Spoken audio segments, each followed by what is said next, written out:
సంవత్సరాల తరబడి ఎన్ని మందులు వాడినా మీ మోకాల నొప్పులు తగ్గట్లేదా? ప్రాణ పెయిన్ క్లినిక్ లో అత్యాధునిక చికిత్స. ఓ వ్యక్తి దర్జాగా అమ్మవారి ఆలయంలోకి వచ్చాడు. అమ్మవారికి భక్తితో నమస్కరిస్తున్నట్టు కొద్దిసేపు నటించాడు.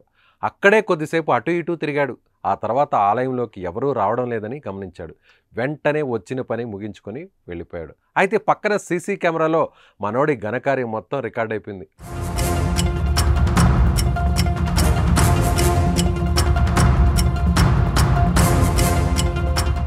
అన్నమయ్య జిల్లా మదనపల్లిలోనే ఈ చోరీ జరగ్గా సీసీ ఫుటేజ్తో బయటకు రావడంతో మనోడి వ్యవహారం బయటపడింది. పట్టపగలు రోడ్డు పక్కనే ఉన్న ఆలయంలోకి వెళ్ళి దర్జాగా అమ్మవారి నగను తీసుకుని అత్తారింటికి అల్లుడు వెళ్తున్నట్టు వెళ్ళిపోయాడు. అన్నమయ్య జిల్లా మదనపల్లి బుగ్గ కాలువలో బాటగంగమ్మ ఆలయం ఉంది. అయితే ఆ ఆలయానికి ఓ వ్యక్తి సాధారణ భక్తుడిగా లోపలికి వెళ్ళాడు. అమ్మవారికి మొక్కుతున్నట్టుగా నటించాడు. ఆ తర్వాత అటు ఇటు చూశాడు. ఎవరూ రావడం లేదని గమనించిన తర్వాత మెల్లిగా పిల్లిలా వెళ్ళి అమ్మవారి మెడలో ఆభరణాలు చోరీ చేశాడు. ఆలయం నుంచి బయటకు వచ్చి అక్కడి నుంచి జారుకున్నాడు.